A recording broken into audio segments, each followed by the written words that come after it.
नमस्कार, मैं हूं आपके साथ सोनिया चौहान। हमर छत्तीसगढ़ में आप सभी का स्वागत है। रुक करते हैं खबरों की ओर। अंबिकापुर के पीजी कॉलेज स्थित हॉकी मैदान में आयोजित संभाग स्तरीय कार्यकर्ता सम्मेलन में मुख्यमंत्री विष्णुदेव साय ने सरगुजा को कांग्रेस से मुक्त कराने पर कार्यकर्ताओं का आभार जताया और साथ ही कहा कि कांग्रेस अपनी जीत को लेकर ओवर कॉन्फिडेंस में थी।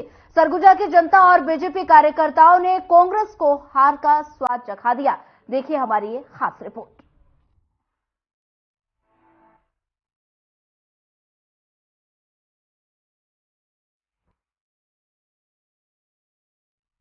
छत्तीसगढ़ में बीजेपी की सरकार गठन के बाद पहली बार सरगुजा संभाग मुख्यालय अंबिकापुर के पीजी कॉलेज स्थित हॉकी मैदान में आयोजित संभाग स्तरीय कार्यकर्ता सम्मेलन में पहुंचे प्रदेश के मुख्यमंत्री विष्णुदेव साय ने कहा कि सरगुजा संभाग के बीजेपी कार्यकर्ताओं ने सभी 14 सीटों पर ऐतिहासिक जीत दिलाकर कांग्रेस मुक्त सरगुजा कर दिया है।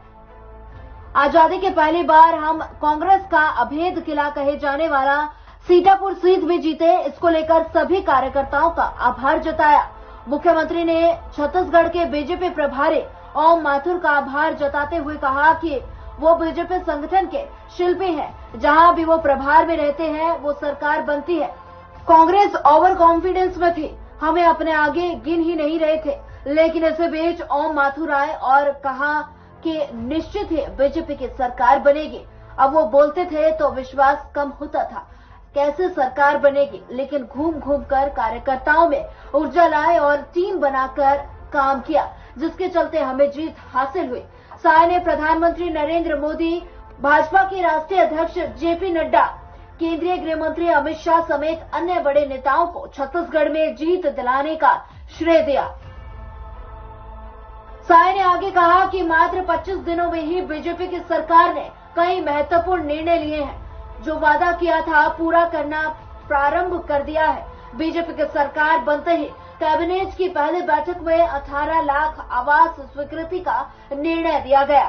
किसानों को 2 साल का बोनस 25 दिसंबर को छत्तीसगढ़ के निर्माता पूर्व प्रधानमंत्री अटल बिहारी वाजपेयी के जयंती पर सुशासन दिवस के रूप में मनाते हुए 12 लाख से अधिक किसानों को 3,716 करोड़ रुपए ट्रांसफर किया गया। पीएससी घोटाले की जांच की बात प्रधानमंत्री ने कही थी। हमने जांच के लिए सीबीआई को सौंप दिया है। इसमें सख्ती से कार्रवाई होगी। 3100 रुपए प्रति क्विंटल धान खरीदना शुरू हो गया। महतारी वंदन योजना के तहत महिलाओं को 12,000 रुपए प्रति वर्ष देने का वादा किया था। अब उसका भी कार्य शीघ्र ही प्रारंभ हो जाएगा। तेंदुपत्ता की खरीदी सीजन में वादे के अनुसार होगी। एक एक वादा 5 साल में पूरा करेंगे। मुख्यमंत्री ने कहा कि विरासत के रूप में हमें खाली खजाना मिला है, लेकिन हम किसी किसान को एक मुश्त अंतर की राशि देंगे। मुख्यमंत्री ने कार्यकर्ताओं को कहा कि विधानसभा के बाद अब लोकसभा चुनाव की बारी है। सभी 11 सीट जीत कर देना है। इसके लिए कार्यकर्ता संकल्प लें और सभी जी जान लगाकर एक एक बूथ तक पहुंचकर सभी सीटों पर विजय दिलाने जुट जाएं। छत्तीसगढ़ में भारतीय जनता पार्टी को ऐतिहासिक सफलता मिली है। 90 में से 54 सीट और 46% से ज्यादा वोट पाकर भारतीय जनता पार्टी छत्तीसगढ़ में सरकार बनाई है। तो पार्टी के तरफ से एक कार्यक्रम अभी चल रहा है, कार्यकर्ताओं का सम्मान कार्यक्रम, और संभाग स्तर में हम लोग सम्मान कर रहे हैं कार्यकर्ताओं का, जिसमें हमारे प्रदेश के संगठन के प्रभारी और जो चुनाव के भी प्रभारी थे ओम प्रकाश माथुर जी भी जा रहे हैं, हम स्वयं जा रहे हैं, हमारे दोनों डिप्टी सीएम जा रहे हैं, हमारे प्रदेश के एसोसिएशन अध्यक्ष जा रहे हैं और कार्यकर्ताओं को मतलब आभार, उनको धन्यवाद दे रहे हैं। और ये सरगुजा संभाग तो ऐसा संभाग है जहां पर कांग्रेस का सुपड़ा साफ हो गया है। 14 में से 14 सीट भारतीय जनता पार्टी जीती है और भारतीय जनता पार्टी ने भी यहां से मुख्यमंत्री के साथ और 3 मंत्री सरगुजा संभाग से दिए हैं। तो ये सरगुजा संभाग का बहुत बड़ा सौभाग्य है। और आज सरगुजा संभाग के जितने भी हमारे प्रदेश राष्ट्रीय कार्य समिति से लेकर बूथ स्तर तक के कार्यकर्ता यहां पर आए थे उनके मतलब तन मन धन से जो उन्होंने विधानसभा के चुनाव में काम किया, उसके लिए धन्यवाद दिए। देखिए, कांग्रेस पार्टी के 5 साल के सरकार में हमारे कई कार्यकर्ता नक्सलवाद के शिकार हुए हैं, लेकिन सरकार बदली है, डबल इंजन की सरकार बनी है और उनको मालूम है कि अब लड़ाई नक्सलवाद के साथ मजबूत होगी और इसलिए बौखलाए हुए हैं। और हम आश्वस्त कर सकते हैं कि डबल इंजन की सरकार है और नक्सलवाद से हम लोग मजबूती के साथ लड़ाई लड़ेंगे। कार्यकर्ता सम्मेलन में छत्तीसगढ़ बीजेपी के संगठन प्रभारी ओम प्रकाश माथुर ने कार्यकर्ताओं से कहा कि आप सबको नमन, मेरी लाज रखे, आप सभी देवतुल्य कार्यकर्ता प्रणाम के पात्र हैं। माथुर ने मंच पर मौजूद मुख्यमंत्री समेत सभी मंत्री व विधायकों से खड़े करवाकर कार्यकर्ताओं को प्रणाम कराया। माथुर ने कहा कि पहली बार सरगुजा में 14 सीट और छत्तीसगढ़ में 54 सीट भाजपा के कार्यकर्ताओं ने जिताया है। पूर्व मुख्यमंत्री भूपेश बघेल मजाक उड़ाते थे। जब मैंने उसने कहा था कि दौड़ लगा दीजिए, पीछे रहा तो बात करना। मेरी दौड़ लाखों कार्यकर्ताओं की दौड़ है और इस दौड़ में हम जीत दर्ज किए। माथुर ने कार्यकर्ताओं से कहा कि मैं ना सोऊंगा ना सोने दूंगा, मैं ना थकूंगा और ना आपको थकने दूंगा। हमें छत्तीसगढ़ की सभी 11 लोकसभा सीट जीतने के लिए काम करना है। कोई भी कार्यकर्ता अपने बूथ से नहीं हटेगा और अपने बूथ पे काम करेंगे। छत्तीसगढ़ में भारतीय जनता पार्टी की सरकार बनने के बाद हमारे छत्तीसगढ़ के मुखिया सामान्य विष्णुदेव साय जी कार्यकर्ताओं को धन्यवाद देने के लिए आए थे और निश्चित है हमारे सरगुजा संभाग से 14 का 14 सीट आज भारतीय जनता पार्टी की झोली में है। निश्चित है कि इस क्षेत्र का विकास में किसी को कहीं पर कोई कमी नहीं आएगा। हमारे सरगुजा संभाग का और पूरे छत्तीसगढ़ का विकास की गंगा आगे बहते रहेगा। देखिए, मीडिया पर कहाँ हमला हुआ है, चर्चा मतलब थोड़ा मोड़ा चलता रहता है, बाकी आपके साथ घटना हो जाए तो चलता रहेगा। नहीं, कोई घटना नहीं है यहाँ पर, मतलब थोड़ा सा। अभी सीएम साहब सरगुजा संभाग में बहुत अच्छा लगा, कार्यकर्ताओं का सम्मेलन था। कार्यकर्ताओं का उत्साह देख के ऐसे लगता है कि 11 के 11 लोकसभा में इस बार भी हम लोग जीतेंगे। और आज सभी कार्यकर्ताओं को व्यक्तिगत तौर पर इतना सम्मान दिए कि हमको बहुत अच्छा लगा। आने वाला समय में हम सब एक होके लोकसभा चुनाव लड़ेंगे। सीएम साहब आए, सबसे पहले तो महिला मोर्चा की तरफ से उनको बहुत बहुत धन्यवाद। और उन्होंने जो उस कार्यकर्ता सम्मेलन किया, वो मेरा ख्याल है इतिहास में ऐसा कार्यक्रम पहली बार हुआ है। और रही बात विश्वास की, कि हमको विश्वास था 14 की 14 सीट हमने आपकी झोली में दी है और हमको विश्वास है आपने जो जो घोषणा की है आप पूरे छत्तीसगढ़ को बहुत ऊंचाई पे ले जाएंगे और पूरे कार्य जो जनता से वादे किए गए हैं वो पूरे होंगे। और रही बात 11 की 11 सीटें, तो वो भी कमल फूल की माननीय नरेंद्र मोदी जी की झोली में जाएगी। और ये पूरा महिला मोर्चा का विश्वास और मेहनत बोल रही है। और बीजेपी का हर एक कार्यकर्ता, एक एक कार्यकर्ता जी जान से लोकसभा चुनाव के अंदर जुड़ेंगे। कार्यकर्ता सम्मेलन को छत्तीसगढ़ बीजेपी के प्रदेश अध्यक्ष किरण देव सिंह ने संबोधित करते हुए कहा कि सरगुजा की सभी 14 सीट जिताने वाले कार्यकर्ताओं को मेरा नमन।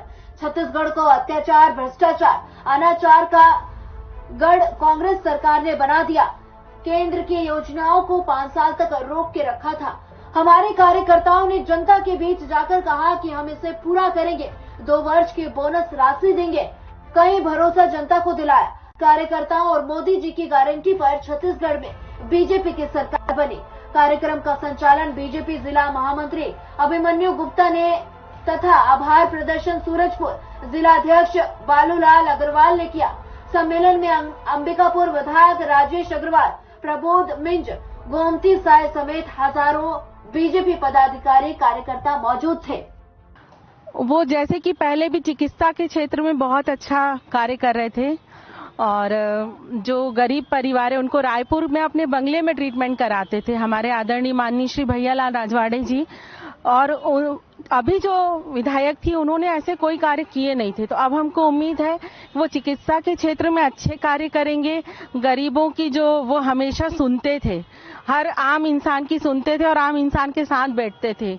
यही उनकी अच्छी क्वालिटी है और वो क्वालिटी ही जनता उनको सर आंखों पर बैठाती है। इस क्वालिटी के कारण सीएम साहब को आप कितना, हमारे जो सीएम हैं सबसे पहले तो बहुत साधारण सरल व्यक्तित्व के हैं और बहुत ऊर्जावान भी हैं। कहा जाए तो उन्होंने जो अभी एक उद्बोधन में कहा कि भारतीय जनता पार्टी ने जो वादे किए हैं, जो घोषणा पत्र में वादे किए हैं, वो सारे पूरे होंगे। महतारी वंदन योजना को फरवरी से लागू किया जाएगा और भी ऐसे जो आवास योजना है वो बहुत परिवारों को शुरू भी हो गई है मिलना, जो बंद हो गया था कांग्रेस शासनकाल में, अब फिर से शुरू कर दी गई हैं। और सबसे अच्छा जो अभी राम मंदिर का निर्माण हो रहा है वो भाजपा को बहुत ज्यादा आगे ले जाएगा क्योंकि वो हिंदुत्व की समर्थक है। और इसके साथ मैं ये भी बोलना चाहूंगी कि लोकसभा के जो चुनाव हैं वो उसमें बहुत बड़ी मदद होगी क्योंकि हिंदू भाई हमेशा से अलग अलग बटा था, अब एक हो चुका है और अब वो अपनी शक्ति और ताकत को जरूर दिखाएगा। जय श्री राम। मुख्यमंत्री विष्णुदेव साय ने सरगुजा की जीत पर जनता और कार्यकर्ताओं को धन्यवाद करते हुए कांग्रेस के चुनाव में हार को ओवर कॉन्फिडेंस बताया। छत्तीसगढ़ को सीएम के रूप में मिला नया चेहरा, जनता के बीच इन 5 सालों में कितना और कैसा छाप छोड़ता है ये तो वक्त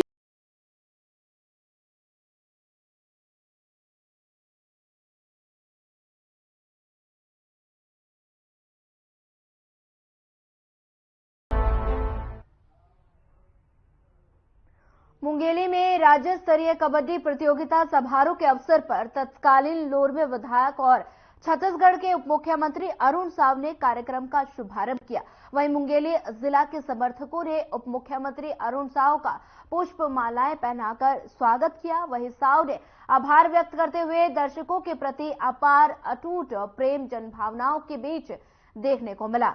वहीं कबड्डी प्रतिभागी से हाथ मिलाते हुए नन्ही बच्चे के साथ हाथ मिलाकर बातें की और हर लोगों के मन में अरुण साव के लिए दर्शकों का प्रेम स्नेह देखने को मिला। वहीं साव ने कार्यक्रम को संबोधित करते हुए कहा कि हर संभव सहयोग के लिए तत्पर तैयार रहूंगा। वहीं कार्यक्रम उद्बोधन के बीच 10 लाख रुपए के समुदाय भवन के लिए घोषणा भी की।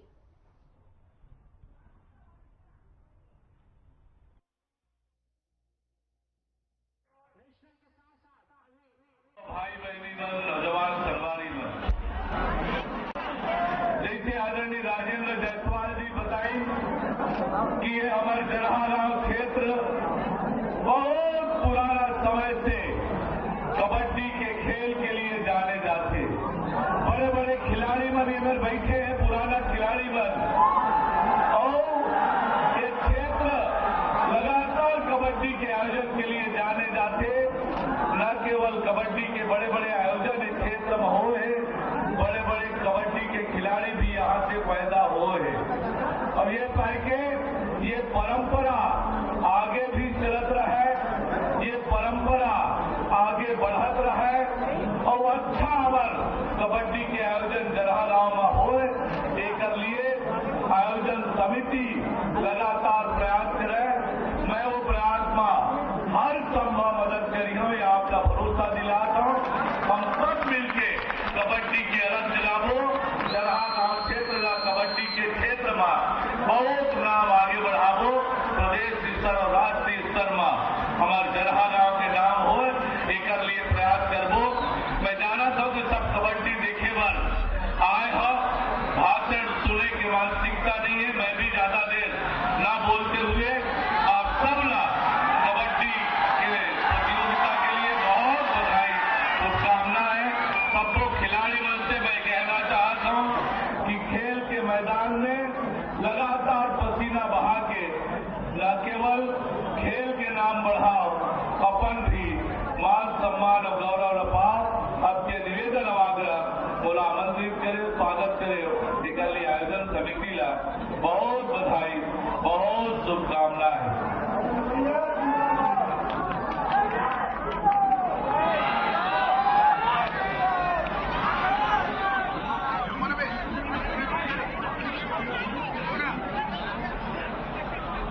जरहागांव में एक सामुदायिक भवन के मांग आए हैं।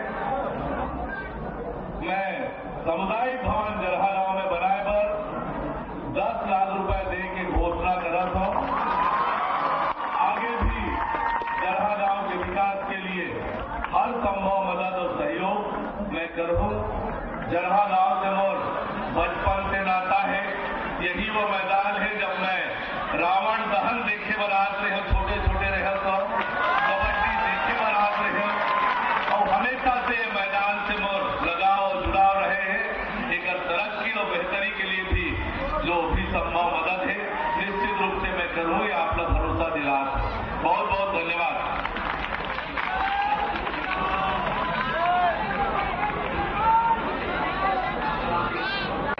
लगातार कबड्डी के लिए जाना जाता है और अनेक वर्षों से जब हम छोटे छोटे थे यहाँ कबड्डी देखने आया करते थे। जरहागांव बड़ी कबड्डी प्रतियोगिताओं के लिए जाना जाता है। बड़े बड़े खिलाड़ी जरहागांव में और आसपास के क्षेत्र में कबड्डी के हुए हैं। बड़ा नाम कबड्डी के क्षेत्र में उन्होंने गाया है और आज राज्य स्तरीय कबड्डी प्रतियोगिता का यह भव्य आयोजन हो रहा है। मैं आयोजक साथियों को बहुत बधाई और शुभकामनाएं देता हूं। कबड्डी हमारे गांव का खेल है, हमारे देश का खेल है और अब कबड्डी फिर से लोकप्रिय हो गया है, गांव गांव में खेला जाता है। आज भारत सरकार नरेंद्र मोदी जी के नेतृत्व में खेलों को बढ़ावा देने के लिए खेलो इंडिया इस योजना के माध्यम से खेल और खिलाड़ियों को बढ़ाने का काम कर रही है। तो निश्चित रूप से जरहागांव का यह आयोजन बहुत शानदार और भव्य है। मैं आयोजक साथियों को बहुत बधाई शुभकामनाएं देता हूँ। सभी खिलाड़ी साथियों को भी बहुत बधाई और शुभकामनाएं देता हूँ। अयोध्या में श्री राम लला की 22 जनवरी को प्राण प्रतिष्ठा होनी है और ऐसे ऐतिहासिक अवसर पर श्रीलंका के बता दें कि अशोक वाटिका से श्री राम चरण पादुका विभिन्न स्थानों से होते हुए मां महामाया नगरी अंबिकापुर पहुंची और वहीं चरण पादुका के स्वागत में राम भक्तों का हुजूम उमड़ पड़ा और सभी श्री राम रस रूपी प्रेम में डूब गए।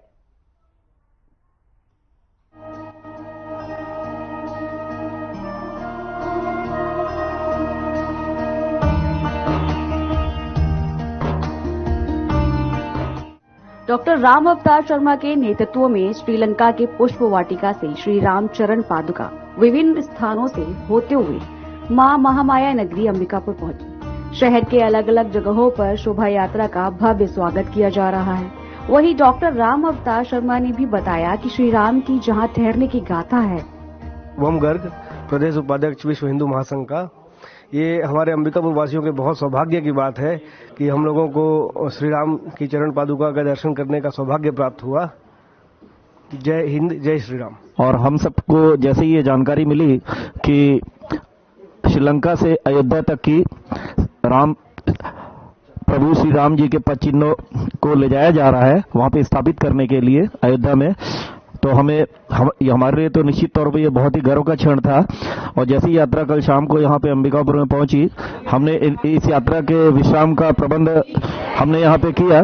30 से 35 लोगों का समूह यहाँ पे आया है और अखिल भारतीय रामायण सर्किट के जो चेयरमैन है श्री रामोतार जी शर्मा, उनके प्रतिनिधित्व में ये पूरा प्रतिनिधि मंडल श्रीलंका से अयोध्या की यात्रा पर निकला है। और जहां जहां श्री राम जी के चरण पड़े थे वहां से ये यात्रा होके गुजर रही है। और उसी क्रम में ये अशोक वाटिका से वहां के पद चिन्हों से लिया गया, फिर पूरा जो है मिट्टी हर जगह की ली गई है, वहां के सरोवरों का जल लिया गया है, उससे जो है पूरा मंत्र विभूषित करके और उसको प्रतिस्थापना करके चरण पादुकाओं को ले जाया जा रहा है। उसमें 2 तरह की पादुकाएं हैं। एक मुख्य पादुका जो है वो अभी रामगढ़ अभी लेके गए हैं वहां की मतलब दर्शन के लिए, तो ये हमारे ही कुछ साथी उनको लेके गए हैं वहां के रामगढ़ भ्रमण के लिए। और जो सिल्वर की पादुका जो यहाँ पे नजर आ रही है, स्वामी अवधेशानंद जी ने यात्रा के साथ में ले जाने के लिए उन्होंने ये समर्पित किया है। और ये 22 तारीख को ये यात्रा जो है अयोध्या पहुंचेगी स्वामी जी के मार्गदर्शन में। और इधर से अभी ये यात्रा जो है आगे विश्रामपुर, सूरजपुर और ये अनूपपुर, शहडोल ये होते हुए ये यात्रा 22 तारीख को अयोध्या पहुंचेगी, जहाँ की अपने श्री राम मंदिर का जो उद्घाटन होना है, उद्घाटन समारोह में ये इनको वहां पे प्रतिस्थापित किया जाएगा। वहां की मिट्टी, जल समेत अन्य चीजों का संग्रहण आगामी 22 जनवरी को राम मंदिर प्राण प्रतिष्ठा में अर्पित किए जाएंगे। उन्होंने उपस्थित श्रद्धालुओं से भी श्री राम के जीवन पर भी प्रकाश डालकर श्रद्धालुओं का ज्ञान बढ़ाया। वहीं अंबिकापुर के राम भक्तों ने चरण पादुका को नमन कर उनका आशीर्वाद भी लिया। अग्रवाल समाज के अमन अग्रवाल और सचिन संजय अग्रवाल ने अपने सहयोगियों के साथ मिलकर श्री राम की चरण पादुका लाने वालों का और श्रद्धालुओं को दर्शन व्यवस्था की संपूर्ण जिम्मेदारी सुचारू व्यवस्था के रूप में की। भारत सरकार पर्यटन मंत्रालय में जो रामायण सर्किट है उसके अध्यक्ष की जिम्मेदारी है मेरे पास, और ये जितने स्थल हैं लगभग 51 वर्षों में मैंने इसका शोध किया है। ये जो चरण पादुका भगवान राम की हैं, ये 13 दिसंबर को श्रीलंका से वो अशोक वाटिका से चली थी, और उसके बाद भगवान राम जहां जहां पधारे उन सब स्थलों का दर्शन पूजन करते हुए और इन राम जी की पादुकाओं का सब देवी देवताओं से दर्शन, परस्पर दर्शन करवाते हुए हम लोग 20 जनवरी को अयोध्या जी पहुंचेंगे। बड़ा उत्साह है लोगों में, पूरे देश में ऐसा उत्साह है जैसे श्री राम स्वयं आ गए हों। मैं तो अनुभव करता हूं कि ये दिवाली से भी बड़ा उत्सव हमारे यहां इस बार होने जा रहा है। इसमें लगभग 10 जिलों में से होते हुए 10 प्रांतों में 80 जिलों में सब दर्शन पूजन करते हुए 249 स्थलों का हम लोग पूजन करेंगे, और अंत में हम जहां भगवान श्री राम का जन्म हुआ उस स्थल पर हम लोग पहुंचने वाले हैं। हमने इन स्थलों का जो शोध किया है वो लगभग 50 वर्ष उसमें लगे हैं, किंतु हमने रामायणकालीन विज्ञान और रामायणकालीन संस्कृति पर अभी किसी ने चिंतन बहुत कम लोगों ने किया है। हमारी ट्रस्ट ने अयोध्या जी में 3.25 एकड़ जमीन खरीदी है। उसमें रामायणकालीन विज्ञान क्या था, जैसे पुष्पक विमान क्या था, हथियार कैसे थे, पुल कैसे बनते थे, वस्त्र कैसे बनते थे, भवन कैसे बनते थे, रामायणकालीन उपचार कैसे होता था, रामायणकालीन विश्व का भूगोल क्या था, आदि अनेक विषयों पर वैज्ञानिक दृष्टि से हम लोग काम कर रहे हैं। और उसमें अंतर्राष्ट्रीय श्री राम संग्रहालय की स्थापना, मुझे लगता है मार्च में उसका शिलान्यास कर देंगे। उसमें हम सब लोगों से आग्रह करते हैं कि उसका जो शिलान्यास होगा अपने हाथ से एक ईंट उसमें रखें और उसका फोटो खींचकर आप अपने घर में भी लगाएं, ताकि आपकी आने वाली पीढ़ियां, आपके बेटे पोते सड़ोते और आने वाले जो वंशज हैं वो गर्व से कह सकें कि हमारे पूर्वज ने, हमारे दादा नाना बाबा ने इतना बड़ा काम किया था। और फिर बहुत वर्षों तक सैकड़ों वर्षों तक उनमें भी राम जी के संस्कार और राम जी की मर्यादा के प्रति एक जागरूकता पैदा होती रहे। जैसे कि सूचना मिली कि अंबिकापुर भगवान श्री राम के चरण चिन्ह व पादुका आ रही हैं, कुछ यात्रा के रूप में यह अंबिकापुर पहुंचेगी। हमें सिर्फ यह सूचना थी कि यह सिर्फ व्यवस्था उनकी रुकने की और भोजन की व्यवस्था करनी है, लेकिन हमें जब पता चला कि भगवान श्री राम के चरण चिन्ह व पादुका अंबिकापुर पहुंची है, जो कि अयोध्या में बन रहे श्री राम मंदिर में स्थापित होंगी, तो हमारा उत्साह एक अलग ही था। और हमने इसकी जानकारी शहरवासियों को भी व्हाट्सएप के माध्यम से दी। लोगों जानकारी पाते ही लोग दर्शन के लिए शाम 7 बजे पहुंची ही थी चरण पादुका, और लोग दर्शन के लिए 7 बजे से रात को 11-12 बजे तक लोगों का तांता लगा रहा और लोग बहुत ही उत्साहित दिखे। जो चरण पादुका वो चरण चिन्ह है, यह अशोक वाटिका श्रीलंका से होते हुए यह अयोध्या पहुंचेगी। राम वन गमन पथ, जहां जहां श्री राम जी गए थे भारत में श्रीलंका से होते हुए, वहां इन चरण चिन्हों को ले जा करके वहां की मिट्टी व वहां के जल से चरण चिन्ह की पूजा अर्चना कर लगभग 290 स्थानों से होते हुए यह अयोध्या पहुंचेगी, जहां वहां के मंदिर में स्थापित की जाएगी। आपको बता दें कि 22 जनवरी को अयोध्या में भव्य श्री राम मंदिर की प्राण प्रतिष्ठा होगी। इसके लिए श्रीलंका की अशोक वाटिका से भगवान श्री राम की चरण पादुका को भक्त लेकर अयोध्या जा रहे हैं। इसी कड़ी में चरण पादुका छत्तीसगढ़ के अंबिकापुर पहुंची, जहां श्री राम के जयकारों से आकाश गुंजयमान हो गया। शहर के अग्रसेन भवन में चरण पादुका रखी गई, जहां भक्तों ने फूल माला चढ़ाकर दर्शन लाभ प्राप्त किया।